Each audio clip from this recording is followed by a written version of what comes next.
Nous estimons que la dette s'analyse d'abord de par ses origines. Les origines de la dette remontent aux origines du colonialisme. Ceux qui nous ont prêté de l'argent, ce sont ceux-là qui nous ont colonisés. Ce sont les mêmes qui géraient nos États et nos économies.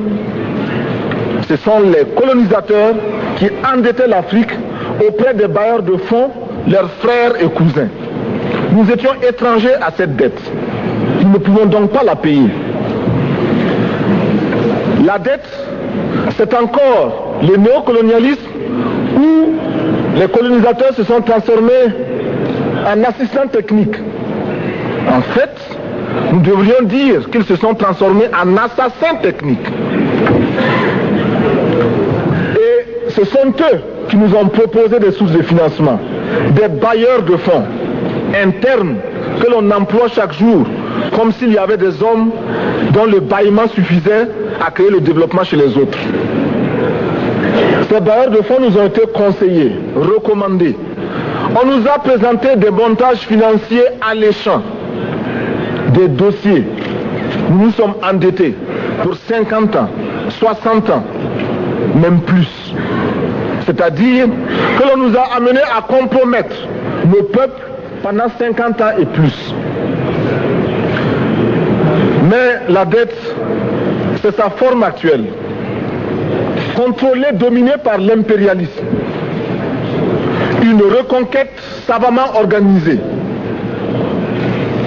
pour que l'Afrique, sa croissance, son développement obéissent à des paliers, à des normes qui nous sont totalement étrangères, faisant en sorte que chacun de nous devienne l'esclave financier, c'est-à-dire l'esclave tout court de ceux qui ont eu l'opportunité, la ruse, la fourberie de placer les fonds chez nous avec l'obligation de rembourser. On nous dit de rembourser la dette. Ce n'est pas une question morale. Ce n'est pas une question de ce prétendu honneur que de rembourser ou de ne pas rembourser. Monsieur le Président, nous avons écouté et applaudi le Premier ministre de Norvège lorsqu'elle est intervenue ici même. Elle a dit, elle qui est européenne, que toute la dette ne peut pas être remboursée. La dette ne peut pas être remboursée. La dette ne peut pas être remboursée parce que, d'abord, si nous ne payons pas, nos bailleurs de fonds ne mourront pas. Soyons-en sûrs. Par contre, si nous payons, c'est nous qui allons mourir.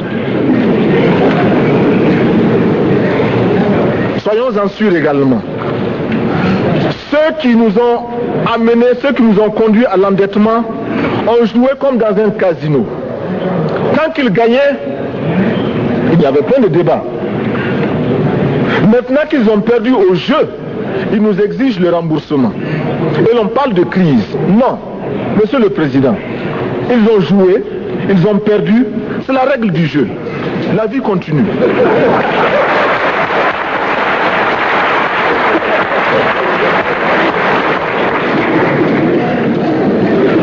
Nous ne pouvons pas rembourser la dette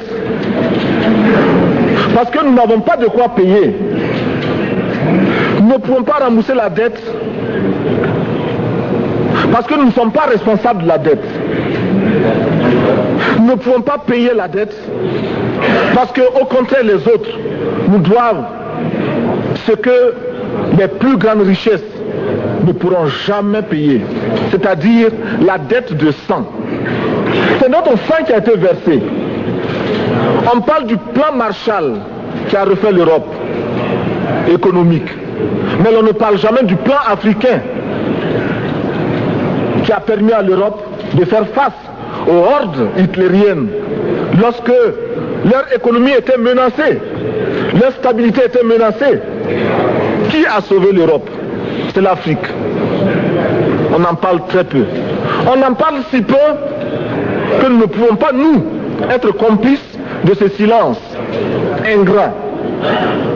Si les autres ne peuvent pas chanter nos louanges, nous avons au moins le devoir de dire que nos pères furent courageux et que nos anciens combattants ont sauvé l'Europe et finalement ont permis au monde de se débarrasser du nazisme. La dette, c'est aussi la conséquence des affrontements. Et lorsque l'on nous parle aujourd'hui de crise économique, l'on oublie de nous dire que la crise n'est pas venue de façon subite. La crise existe de tout temps. Et elle ira en s'aggravant chaque fois que les masses populaires seront de plus en plus conscientes de leurs droits face aux exploiteurs. Il y a crise aujourd'hui parce que les masses refusent que les richesses soient concentrées entre les mains de quelques individus. Il y a crise parce que quelques individus déposent dans des banques à l'étranger des sommes colossales qui suffiraient à développer l'Afrique. Il y a crise parce que face à ces richesses individuelles que l'on peut nommer, les masses populaires refusent de vivre dans les ghettos, dans les bas quartiers. Il y a crise parce que les peuples partout refusent d'être dans Soweto face à Johannesburg. Il y a donc lutte, et l'exacerbation de cette lutte amène les tenants du pouvoir financier à s'inquiéter. On nous demande aujourd'hui d'être complices de la recherche d'un équilibre. Équilibre en faveur des tenants du pouvoir financier, équilibre au détriment de nos masses populaires. Non, nous ne pouvons pas être complices. Non, nous ne pouvons pas accompagner ceux qui sucent le sang de nos peuples et qui vivent la sueur de nos peuples. Nous ne pouvons pas les accompagner dans leur démarche assassine.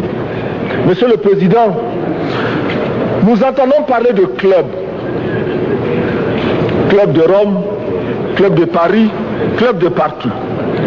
Nous entendons parler du groupe des 5, du groupe des 7, du groupe des 10, peut-être du groupe des 100, et que sais-je encore. Il est normal que nous créions notre club et notre groupe. Faisons en sorte que dès aujourd'hui, Addis Abeba devienne également le siège, le centre d'où partira le souffle nouveau, le club d'Addis Abeba. Nous avons le devoir aujourd'hui de créer le front uni d'Addis Abeba contre la dette. Ce n'est que de cette façon que nous pourrons dire aux autres, en refusant de payer la dette, nous ne venons pas dans une démarche belliqueuse. Au contraire, c'est dans une démarche fraternelle pour dire ce qui est. Du reste, les masses populaires en Europe ne sont pas opposées aux masses populaires en Afrique. Mais ceux qui veulent exploiter l'Afrique, ce sont les mêmes qui exploitent l'Europe. Nous avons un ennemi commun. Donc, notre club parti d'Addis Abeba devra également dire aux uns et aux autres que la dette ne saurait être payée. Et quand nous disons que la dette ne saurait être payée, ce n'est point que nous sommes contre la morale